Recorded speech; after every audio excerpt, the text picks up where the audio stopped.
Beautiful morning.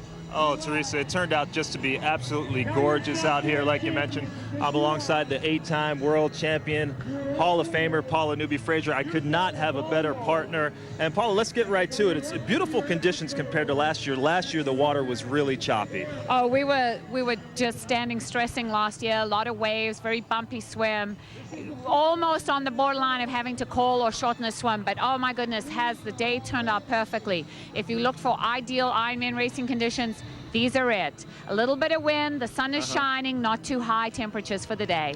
Let's talk about the water temperatures. So much has been made of that all week long. The racers are in wetsuits. They've got these neoprene socks. But the water has warmed up just a hair bit. Talk about that a little bit. You know, the water has come up a couple degrees every day. The final official temperature, 59.5 degrees, almost 60 degrees, the best we could hope for. And here they go. All right, the cannon has gone off. And there are 2,200 athletes in this race. And I'll tell you what, there are 2,200 different stories. And you talked about sort of that 1 degree of separation, Paula, that not only does the community get involved with these athletes, but it's really about much more than just the race.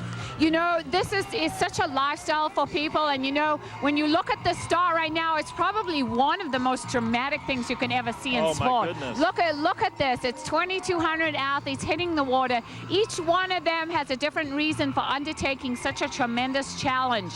And you know, it's very interesting. They're out there all together, but it's such an individual pursuit as the day goes on. And let's talk about the time that it takes. When will most of these amateurs finish? You know, the top amateurs will probably finish around 5 o'clock this afternoon, between 4:30, 5 o'clock.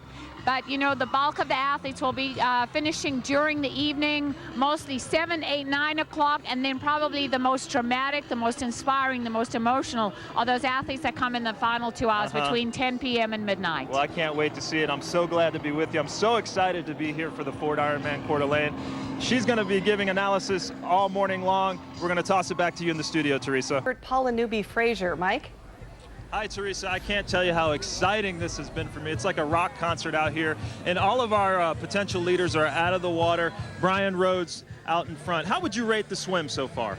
You know, the swim has not been one of the fastest swims we've ever seen. I think the slightly cooler temperatures have definitely backed off the times. But, you know, the front of the race looks the same as it did last year. Brian Rhodes and Tom Evans leading as we expected. Brian loves to be the first out of the water. He will go hard early on the bike. But I think, you know, the men's race is shaping up. Victor Ziemstev obviously leading the second pack. But, you know, I think the big change from last year is the fact that Michael Lovato is in the mix this year. He had an awful swim last year and put himself really out of contention and out of racing. So great for him. And the women's field, well, all the contenders are pretty close together. Yeah, everybody came out just about the same time. And you talked about Heather Golnick. You said that wasn't a solid swim for her. It wasn't real fast. You know, I have to be honest. I think that based on what she's done so far this year, that wasn't a great swim for her. We had Heather Wordle, our first-year pro, who's making big inroads, you know, leading,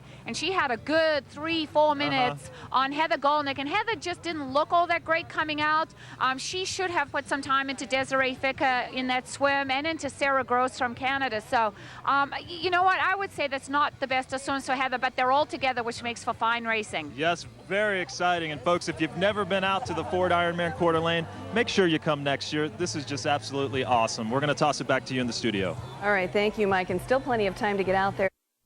Welcome back to the Ford Ironman Coeur. Mike Gonzalez alongside the 8-time world champion Paula Newby-Fraser. We're at the transition area where the amateurs are starting to come out of the water. And Paula, we've had some great swims by these amateurs. I have to tell you, some of these age group athletes have been magnificent. Our leader out of the water easily swam it. I would say, I'm waiting for the splits, but as fast as our top pro men. But probably the most amazing was our second amateur out of the water was a woman. So basically, there are probably 3 men in this entire field, 2 pro, 1 amateur, that swam faster than her. She outswam last year's champion, Victor Ziemstev, so fantastic. And so much was made out of the water temperature. It seems to be a little bit warmer than folks anticipated. Plus, with the wetsuit, I was surprised to hear you say that that actually might help some of these great swimmers. You know, wearing a wetsuit wetsuit makes you so much more buoyant in the water. It keeps your body warm. I think that, you know, we always find something to fixate on, and the water temperature became that thing here.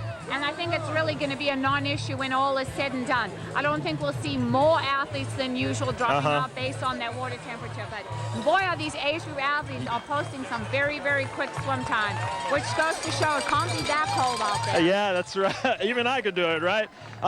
Okay, we've got the transition. Yeah. They're going to head onto the bike. How important is it for these amateurs to make a good transition and get going? You know, it's important to keep things under control, but it's good to keep things moving. You got to keep moving because the transition from swim to bike or bike to run, it's just free time. So you don't want to lollygag around. There are some jacuzzis and heating tents in there, but I think these top athletes are not going to spend too much time hanging out. No doubt, it is exciting. The excitement continues. And hey, there's still time to get out here if you want to enjoy this unbelievable atmosphere. We'll be back right after this. Are you looking for a great retirement